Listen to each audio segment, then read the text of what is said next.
এই যেন উভয় সংকটের দশা। কোথায় যাবে ক্রিকেটের নিয়ন্ত্রক সংস্থা আইসিসি? জলে আছে কুমির, ডাঙায় বাঘ। বিসিসিআই এর দেখানো পথে ফোর্স ম্যাজিওর নীতিতে ভারতের বিপক্ষে ম্যাচ বয়কটের ডাক দিয়েছে পিসিবি। পাকিস্তান ক্রিকেট বোর্ডকে রীতিমতো একটা হুঁশিয়ারি দিয়ে রেখেছে তারা। কিন্তু আইসিসির বড় কর্তাদের পক্ষপাতমূলক আচরণে কি এবার ক্রিকেট বিশ্ব থেকে কিক আউট হবে পিসিবি? জরুরি বৈঠক ডেকেছে পিসিবি, আইসিসি পিসিবির সঙ্গে। সেখানে খেলা যোগে আমাদের কাছে তথ্য এসেছে যে বিসিবি সভাপতি আমিনুল ইসলাম বুলবুলও সেই বৈঠকে অংশ নিতে লাহোরে গিয়েছেন এবং আজ বিকেলেই তার সেই বৈঠক শেষে ফিরে আসার কথা রয়েছে। তবে আইসিসি পিসিবির জরুরি সেই মিটিংয়ে যোগ দেওয়ার পর এই আইসিসি বিসিবির যে শত্রু খেলা, সেই খেলার আসলে শেষ কোথায়, সেই কথা নিয়েই আজকে আমরা আলোচনা করব। এবং আমাদের সঙ্গে আজ স্টুডিওতে উপস্থিত আছেন ক্রীড়া সাংবাদিক সঞ্জয় সাহা পিয়াল। আপনাকে স্বাগত জানাচ্ছি। এমন একটা সময়, যে সময় আসলে এই যে আমি বললাম জলে কুমির আছে, ডাঙায় আছে বাঘ। পিসিবির জন্য কিন্তু সমস্যাটা একরকম সেরকমই। ফোর্স ম্যাজিওর নীতিতে তাদের সরকারের পরামর্শেই তারা আসলে ভারতের বিপক্ষে ম্যাচটা বয়কট করেছে। কিন্তু বয়কটের পরে এখন আইসিসি তাদেরকে যে হুঁশিয়ারিটা দিচ্ছে, এই হুঁশিয়ারি কতটুকু যৌক্তিক আপনার কাছে মনে হচ্ছে? না, আপনি দেখেন যে যেটা হচ্ছে আর কি, গত কয়েকদিন ধরে, মানে কয়েক সপ্তাহ ধরে আমরা যদি বলি যে টি-20 বিশ্বকাপটা, মাঠের বাইরের বিশ্বকাপটা শুরু হয়ে গেছে অনেক আগেই। এবং আমরা যেটা বলছি যে কি হবে ভারত পাকিস্তান এই ম্যাচটি, এটা তো অনেক কোটি কোটি টাকা লগ্নি করা আছে অনেকের। তো আমার মনে হয় যে লাহোরে একটা শান্তি বৈঠক চলছে আসলে এখন। মানে এই শান্তি বৈঠকে হয়তো বাংলাদেশ একটা ভূমিকা রাখতে পারে মধ্যস্থতার। এবং আমরা শুনেছি যে আমাদের আমিনুল ইসলাম বুলবুল তিনি লাহোর গিয়েছেন এবং তিনি আজকে ফিরে আসতে পারেন, সেখানে কথা হবে। এবং এখানে কিন্তু শ্রীলঙ্কা চলে এসেছে। শ্রীলঙ্কা বোর্ড, ক্রিকেট বোর্ড, তারাও কিন্তু পিসিবিকে একটা অনুরোধ জানিয়েছে যে তাদের রিথিং করার জন্য। তো সব মিলিয়ে কিন্তু একটা হাওয়া মনে হচ্ছে যে বরফ আসলে গলছে। এই যে একটা অস্থিতিশীল পরিস্থিতি, সেখানে একটা বরফ গলছে, এরকম একটা মনে হচ্ছে ব্যাপারটা। দেখা যাক 2-1 দিনের ভিতর হয়তো আমরা জানতে পারবো আসলে 15 ফেব্রুয়ারি যে খেলাটা, আসলে সেই খেলাটার কি পরিণতি হয়। বরফকে আসলে গলছে নাকি এই এখান থেকে আসলে অন্যদিকে মোড় নিচ্ছে ঘটনাটা? যেমন গতকাল আসলে আইসিসি পিসিবিকে যে হুঁশিয়ারিটা দিয়েছে, সেখানে কিন্তু তারা একটা আভাস শোনা যাচ্ছে যে পিসিবি যদি যৌক্তিক কোনো ব্যাখ্যা দিতে না পারে, শাস্তি হিসেবে পিসিবির জন্য আইসিসির সদস্য পদ থেকেও তারা বাতিল হতে পারে। সো এইটা আসলে হওয়ার সম্ভাবনা কতটুকু? আপনি দেখেন যে আইসিসি যেটা বারবার বলছে যে প্রথমে তারা বলছে যে পিসিবি থেকে তোমরা আমাকে আবেদন করো, তোমরা কি আসলে এটা খেলবা কি খেলবা না। তো আমরা যেটুকু জেনেছি যে পিসিবি থেকে কিন্তু অফিসিয়ালি এখন আইসিসিকে জানিয়ে দেওয়া হয়েছে যে আমরা এই ম্যাচটি খেলছি না। এখন আইসিসি বলছে তুমি কেন খেলছো না? তো পিসিবির যুক্তি হলো ফোর্স মেজর, যেটা বলা হয় যে আমরা যেটা বাংলায় বলতে পারি যে অনিবার্য কারণবশত আমরা এই ম্যাচটি খেলছি। এবং সেই অনিবার্য কারণের মধ্যে উল্লেখ আছে প্রাকৃতিক দুর্যোগ, নিরাপত্তা সমস্যা এবং কূটনৈতিক যুদ্ধ, মহামারী এবং এরকম কয়েকটা প্রাকৃতিক এরকম দুর্যোগের কথা বলা আছে, যে শুধুমাত্র এইসব কারণ হলে পরেই যে এই টুর্নামেন্ট থেকে তুমি নাও খেলতে পারো। তবে আরেকটি ব্যাপার অবশ্যই আছে যে সব আইসিসি কিন্তু সরকারি সিদ্ধান্তগুলোকে গুরুত্ব দেয়, যে সে দেশের সরকার কি বলছে। বাংলাদেশের ক্ষেত্রে যেটি হয়েছে যে বাংলাদেশ কিন্তু সরকারি সিদ্ধান্তের কথাই জানিয়ে দিয়েছে আইসিসি যে আমাদের এনওসি দিচ্ছে না, যেন আমরা যাচ্ছি না। এবং বাংলাদেশের ওই কথাগুলো, যুক্তিগুলো তারা মেনে নিয়েছে, কারণ তারা বলেছে সিকিউরিটির কথা। কিন্তু পাকিস্তানের এই যুক্তিটা আপনি কিভাবে তারা ব্যাখ্যা করবে, এটা তাদের কাছে আইসিসি জানতে চেয়েছে। তোমরা তো সিকিউরিটির কথা বলছো না, শ্রীলঙ্কাতে খেলা হচ্ছে, তোমরা তোমাদের মতো চাওয়া অনুযায়ী শ্রীলঙ্কাতে খেলা হচ্ছে, তাহলে তোমরা কেন খেলবা না? এবং আইসিসির যেটা মেইন যুক্তি, সেটা হচ্ছিল যে তুমি একটা টুর্নামেন্টে অংশ নিচ্ছ, তুমি নির্দিষ্ট কোনো ম্যাচ তুমি বয়কট করতে পারো না। সেক্ষেত্রে যেটা তারা বলছে ফোর্স মেজর, অনাবশ্যক কারণে আর কি, যেটা বলছে অনিবার্য কারণবশত তাদের সরকার দিচ্ছে না। তো সেখানে তারা আসলে এখন জানতে চাচ্ছে যে এই একটি ম্যাচের জন্য এটা হতে পারে না। এবং এই ক্ষেত্রে হয়তো আমার মনে হয় যে যেহেতু পিসিবি এবং আইসিসি এবং ভারত পাকিস্তান অনেক লগ্নির ব্যাপার, সেখানে আমার মনে হয় না পাকিস্তানের পরে এমন একটা তারা চাবে। তারা কিন্তু চাচ্ছে এখন আলোচনার মাধ্যমে এবং শ্রীলঙ্কাকে নিয়ে এসে, বাংলাদেশকে নিয়ে এসে সবাই মিলে একটা সমঝোতা করে ম্যাচটি মাঠে করানোর। আমার মনে হয় না পাকিস্তানের উপরে কোনো হার্ড ডিসিশন আইসিসি নিতে পারবে। আইসিসি যদি সেই ডিসিশনে যায়ও সেটা কতটুকু যৌক্তিক হবে, কারণ ভারত কিন্তু একই কাজ করেছে। এর আগে তারা এই ফোর্স ম্যাজিওর নীতিতে পাকিস্তানের বিপক্ষে ম্যাচ বয়কট করেছে, খেলবে না বলেছে, যখন আসলে যেটা মন চেয়েছে নিজেদের পক্ষে শক্ত যুক্তি দাঁড় করানোর জন্য। সো সেই ক্ষেত্রে আইসিসি কি একটা বড় রোষানলে পড়বে না যদি পাকিস্তানের এগেইনস্টেই আসলে সিদ্ধান্তটা যায়? আসলে আপনি সবচেয়ে বড় কথা কি, মানে আমরা তো এটা সবাই জানি যে ভারত যতটা আইসিসিকে টাকা কিংবা পয়সা দেয়, তো আইসিসি কিন্তু অনেকটা মানে ওই তাদের কথা আমরা জানি যে তাদের একটা বড় প্রভাব আছে এখানে। এবং আপনি যেটা বললেন যে চ্যাম্পিয়ন্স ট্রফিতে যেটা ভারত করেছিল যে তারা এই ফোর্স ম্যাজিওর নীতিতে তারা খেলতে যায়নি, এবং আইসিসির এখন যুক্তি হচ্ছে সেই চুক্তিটা হয়েছিল পিসিবি এবং বিসিসিআইয়ের মাধ্যমে একটা সমঝোতা চুক্তি হয়েছিল যে তারা একে অন্যের দেশে যাবে না, এবং এটা 2027 পর্যন্ত তাদের এই চুক্তিটা আছে। তো এটা অনেক আগে হয়ে গেছে, তারপরে শিডিউল করা হয়েছে, তারপরে সবকিছু করা যায়। কিন্তু এখন একদম এই টুর্নামেন্টটাতে একদম শেষ মুহূর্তে এসে যেটা শ্রীলঙ্কা বলছে যে তোমাদের জন্য সব আয়োজন আমাদের করা হয়েছে, সবকিছু ঠিকঠাক, হোটেল বুকিং, ট্যুরিস্টদের সবকিছু ঠিকঠাক, এখন তোমরা কেন আসবে না? এটা হতে পারে না। টুর্নামেন্টের মাঝখানে এসে তুমি এমন একটা পর্যায়ে করতে পারো না। তারপরেও পাকিস্তান সরকার এবং আমার মনে হয় শ্রীলঙ্কার সরকার, তারা কিন্তু আমরা শুনেছি যে একটা কথা তারা বলতে পারে, কারণ এই পাকিস্তানের বিপদের সময় কিন্তু লাস্ট নভেম্বরেই কিন্তু শ্রীলঙ্কার কিছু ক্রিকেটার পাকিস্তান ট্যুরে গিয়ে ফিরে আসতে চেয়েছিল নিরাপত্তার কারণে, কিন্তু শ্রীলঙ্কার সরকার তাদেরকে ফোর্স করেছিল যে না, তাদের থাকতে হবে। তো এই অবদানটা পাকিস্তান সরকার কিন্তু ভুলতে চাচ্ছে না, এবং তারা এটা স্বীকার করে আমার মনে হয় যে একটা সমঝোতার দিকে এগোচ্ছে। এবং আমি যেটা বললাম যে লাহোরে যে শান্তি বৈঠকটা হচ্ছে, কি হতে পারে, সম্ভাব্য কি হতে পারে, আপনার কি মনে হয়? আমার মনে হয় যে সবকিছুর পরে এখনো হাতের সময় আছে, এবং 15 তারিখ ম্যাচটি হবে, কারণ ভারত পাকিস্তান ম্যাচ ছাড়া আসলে আইসিসির ইকোসিস্টেম বিশ্বকাপ জমে না, এবং এখানে বাংলাদেশও নেই। সব মিলিয়ে কিন্তু আপনার একটা মানে প্রাণহীন একটা বিশ্বকাপ আমরা দেখছি। যেই দেশগুলোর ফ্যানদের মধ্যে আসলে ক্রিকেটের নেশনস যদি বলি যে ক্রিকেট ফ্যান্ডমটা অনেক বেশি, সেই দেশগুলোই আসলে ভারত পাকিস্তানের ম্যাচ হবে কি হবে না সুতোয় ঝুলে আছে। বাংলাদেশ বিশ্বকাপে নেই, বাংলাদেশের যে ক্রেজি ফ্যান আছে তারাও এবার বিশ্বকাপ দেখবে না। ভারতের মাঠেই আমরা দেখতে পাচ্ছি যে একেবারেই দর্শক নেই।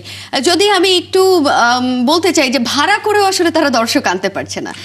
শ্রীলঙ্কার গতকালের ম্যাচটাও একই রকম আমরা দেখেছি যে শ্রীলঙ্কা রীতিমতো ফ্রি করে দিয়েছে যে দর্শক আসুক, তারপরেও খেলাটা দেখুক, মাঠে দর্শক থাকুক। দর্শক ছাড়া তো আসলে ক্রিকেট না। সো এই যে শ্রীলঙ্কার একটা বিগ লস, ইন্ডিয়ার বিগ লস, এইখানে আসলে পাকিস্তানের রোষানলে পড়ার তো বড় একটা চান্স আছে। না, আপনি যেটা কালকে দেখলাম আমরা ইডেন গার্ডেন্সে যে ফাঁকা গ্যালারি, এবং শুরুতে ফাঁকা গ্যালারি ছিল, পরে কিছু লোক হয়েছে। তো যেটা হয় আর কি, আপনার মানে পদ্মাপাড়ের মানুষ না থাকলে না গঙ্গাপাড়ে ঢেউ ওঠে না। আপনার ইডেন গার্ডেন্সে কিন্তু আমরা দেখেছি, সেটা কালকে ভীষণভাবে চোখে পড়েছে যে শুরুতে কিন্তু তাদের ওখানে লোক ছিল না, প্রায় 68,000 ওই গ্যালারির দর্শক সংখ্যা। শেষ মুহূর্তে মনে হয় তারা 18,000-এর মতন একটা পরিসংখ্যান দিয়েছে যে লোক গিয়েছিল। এবং আমরা দেখেছি যে শ্রীলঙ্কাতেও, কলম্বোতেও যেটা দেখেছি যে স্কুল বাচ্চাদের কিন্তু ফ্রি করে দেওয়া হয়েছিল। তারপরে কিন্তু আমরা স্কুল বাচ্চাদের কিন্তু ওরকমভাবে দেখিনি। আমরা দেখেছি যে কিছু মানে পাকিস্তানি সাপোর্টার সেখানে ছিল, এবং শ্রীলঙ্কানরা ছিল। এবং সব মিলে আমার মনে হয় কি, মানে ক্রিকেট ওয়ার্ল্ড কাপ কেবল শুরু হয়েছে এবং ভালো কিছু ম্যাচ হচ্ছে, আমার মনে হয় যে আস্তে আস্তে হয়তো দর্শক বাড়বে। তবে ওই যে বললাম যে প্রাণটা কিন্তু থাকছে না, আপনার প্রাণটা শুষে নিয়েছে বাংলাদেশ না থাকাতে। বিসিবি সভাপতি আমিনুল ইসলাম বুলবুল এই জরুরি মিটিংটাতে অংশ নিয়েছেন, যেটা আমরা খেলাযোগে আসলে জানতে পেরেছি, খেলাযোগের সূত্রে। সো এই যে আমিনুল ইসলামের বুলবুলের অংশগ্রহণ করা, এইটা আসলে কতখানি প্রভাব ফেলবে এই মিটিংটাতে? দেখেন, এই পুরো ঘটনাটাই কিন্তু হয়েছে আসলে বাংলাদেশকে নিয়ে। সুতরাং যাকে নিয়ে এত কিছু, তিনি না থাকলে শান্তি বৈঠক কিভাবে হয়? আমার মনে হয় সে কারণেই আমিনুল ইসলাম বুলবুলকে ডাকা হয়েছে।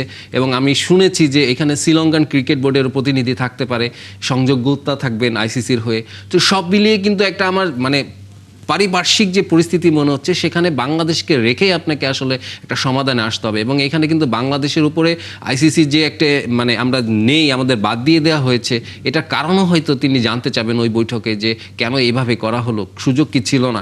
আমার মনে হয় যে সব কিছু মিলে একটা আলোচনা চলবে, এবং এইটা আলোচনাটা ভালো এই কারণেই, কারণ এই বিশ্বকাপই তো সব না, এরপরেও কিন্তু ক্রিকেটের পৃথিবী থাকবে। তো সেই পরবর্তী সময়ে বাংলাদেশের কি হতে পারে, এবং পাকিস্তান আই থিঙ্ক আমাদের পাশে দাঁড়িয়ে ওই সময়টা এই বৈঠকে হয়তো তারাও ওই ভবিষ্যতের কিছু কথা আলোচনা এখানে হবে। বিসিসিআই এর যে তারা যে সবসময় আইসিসির উপরে একটা কর্তৃত্ব দেখাতে চায়, সেই কর্তৃত্বের কারণে কি এখন তারা আসলে তাদের ব্যবসায় যে পরিমাণ লস হচ্ছে, দর্শক নেই মাঠে, তারপরে ভারত পাকিস্তান ম্যাচ দিয়েই তো আসলে বিশ্বকাপের সবচেয়ে বড় আয়টা হয়। সো বিসিসিআই কি আসলে নিজেদের খোঁড়া গর্তেই নিজেরা পড়তে যাচ্ছে কিনা? আপনি দেখেন, আমরা যদি অ্যাজ এ হনেস্টলি বলি যে বিসিসিআর কিন্তু ইনকাম আমরা দেখেছি যে শুনেছি যে ওদের ইনকামটা বেশি আপনার আসলে হয় আইপিএল থেকে, প্রায় 5,000 কোটি টাকা পার ইয়ার ওরা লাভ করে। সেই তুলনায় কিন্তু আইসিসির এই ম্যাচগুলো ওদের কাছে তেমন প্রভাব ফেলবে না। কিন্তু ওই যে বললাম ইকোসিস্টেম, আইসিসি তো একটা সিঙ্গেল কোনো কেউ না, এটা একটা সংস্থা, এখানে সবাই আছে। এইখানকার ক্ষতি মানে সবার ক্ষতি, এখানকার লাভ মানে সবার লাভ। এই যে রাজস্ব বন্টনটা হবে, এটা যদি কমে যায় সেই প্রভাব তো আমাদেরও পড়বে এবং আমাদের যে সহযোগী দেশগুলো আছে তাদের উপরে পড়বে, এবং এটা লাভ হলে পরে সবারই লাভ হবে। আমি কয়েকজনের কাছে শুনেছি যে বিসিবির পরিচালক কেউ বলছে যে তারাও চায় যে ভারত পাকিস্তান ম্যাচটা যদি হয় তাহলে তাদের রাজস্বতে প্রভাব পড়বে না, না হলে এটা সংকটে পড়তে পারে। তো সব মিলে আমি বললাম যে ওই যে ইকোসিস্টেম, একজন আরেকজনের উপর নির্ভরশীল, এই বলয়টা কিন্তু খুব ছোট্ট, ফুটবলের মতন এত বড় না। তো এইখানে আপনি সবাইকে সমঝোতা করে, আমি মনে হয় যে শত্রুতা বাদ দিয়ে এটা আসলে ওই সমঝোতা এবং কথার মাধ্যমে ইকোসিস্টেমটা আসতে হবে। এখানে হয়তো ভারতের প্রভাব থাকবে এবং আছে, কিন্তু আমার মনে হয় যে তারপরেও সবার নিয়েকেই আসলে তাদেরকে চলতে হবে, সে তার একা চলতে পারবে না। এক্স্যাক্টলি। আমিনুল ইসলাম বুলবুল যেহেতু এই মিটিংটাতে অংশ নিয়েছেন, সেখানে আসলে তিনি কি তার অবস্থানটা বা বাংলাদেশকে যেভাবে করে বিশ্বকাপ থেকে এক প্রকার বাদই দিয়ে দেওয়া হয়েছে, সেই বাদ দিয়ে দেয়াটা তারা কি একটা ব্যাখ্যা দিতে চাইবে কিনা যে বাদ দিয়ে দেয়া হলো, কিন্তু কেন দেয়া হলো সেটাও কি আমিনুল ইসলাম বুলবুল জানতে চাইবেন কিনা? যেহেতু এতদিন ভার্চুয়ালি মিটিংগুলো হয়েছে, ফেস টু ফেস মিটিং হলে বা কথা হলে যে পরিমাণ এফেক্টিভ একটা রেজাল্ট পাওয়া যায়, সেটা নিশ্চয়ই ওভার দ্য ফোন অথবা আপনি ভার্চুয়ালি মিটিং করে সেটা পাবেন না। অবশ্যই, এবং আমিনুল ইসলাম বুলবুলের পাশে কিন্তু এখন মহসিন নাকভি থাকবেন এই মিটিং এ, তার মানে তার কিন্তু একটা সাপোর্ট তিনি পাবেন এবং ভয়েস রেজ করার সাপোর্ট পাবেন। কিন্তু তিনি কতটা পারবেন এটা আমি মানে নিশ্চিত না, কারণ এখানে আমরা শুনেছি যে আইসিসি ভার্চুয়াল মিটিংগুলোতে কিন্তু তিনি সেভাবে করে আসলে উপস্থাপন করতে পারেন, তিনি টেম্পার্ড হয়ে গিয়েছিলেন এবং ওই পাশ থেকেও খুব মানে পরিবেশটা আসলে ভালো ছিল না। তো এখানে লাহোরে শান্তি বৈঠক যেটা আমরা বলতে চাচ্ছি যে এইখানে কি হয়, আমার মনে হয় যে আমিনুল ইসলাম বুলবুল তার কথাগুলো তিনি যদি বলতে পারেন এবং মহসিন নাকভি যেহেতু তার সাপোর্টে থাকবেন, আমার মনে হয় যে তিনি আসলে পরিস্থিতিটা বুঝাতে পারবেন যে এই বিশ্বকাপ আমাদের খেলার কিন্তু নিঃসন্দেহে একটা বাংলাদেশের উপরে একটা ব্যাড একটা ইমপ্রেশন কিন্তু চলে এসেছে, কারণ এই যে জটিলতাগুলো তৈরি হয়েছে। সো সেই জায়গা থেকে আমিনুল ইসলাম বুলবুল যদি কিছুটা হলেও ব্যাখ্যা নিজের অবস্থান থেকে দিতে পারেন, নিশ্চয়ই সেই জায়গাটা আবার সুদিনটা ফেরার সম্ভাবনা আছে। অবশ্যই, আমরা তো সেটাই আশা করি। আমাদের দেখেন বিশ্বকাপটা নেই, এটা খুবই কষ্টের ব্যাপার যে লাল সবুজ নেই আমাদের এই বিশ্বকাপে। আমরা দেখছি অন্যদের খেলা, কালকে 3টি ম্যাচ দেখলাম যে ছোট দলগুলো ভালো করলো, বড় দলগুলোকে ঘাম ছুটিয়ে দিল। তো এটা দেখার পরে মনে হয়েছে যে বাংলাদেশ যদি থাকতো কালকে ইডেন গার্ডেন্সে হয়তো ওয়েস্ট ইন্ডিজের সাথে জিততে পারতো। তা আমরা যে বাংলাদেশ যেহেতু নেই, তারপরেও কিন্তু পৃথিবীটা আমি যেটা বললাম যে ক্রিকেটের থেকে যাবে, এবং এই বছর কিন্তু আমাদের বেশ কয়েকটা দ্বিপাক্ষিক সিরিজ রয়েছে, সেই দলগুলোকে আনার ব্যাপারে যে একটা নিশ্চয়তা আপনার রাখতে হবে এখানে। এবং এর পরবর্তীতে কিন্তু দেখা যাবে যে অস্ট্রেলিয়া, নিউজিল্যান্ড এরা কিন্তু আমাদের সবাই কিন্তু ভোটিংয়ে সময় কিন্তু আমাদের বিপরীতে ভোট দিয়েছে। সুতরাং তাদের সঙ্গেও সুসম্পর্ক রেখে এবং তাদেরকে আনার নিশ্চয়তাটা আনতে হবে আমিনুল ইসলাম বুলবুলের। পিয়াল, যেটা রিপোর্টটার শেষে আমরা দেখছিলাম যে ক্রিকেট শুধু টাকার খেলা নয়, ক্রিকেট শুধু ব্যবসারও নয়, এখন ক্রিকেটটা আসলে দর্শকদের মাধ্যমেই প্রাণ পায়।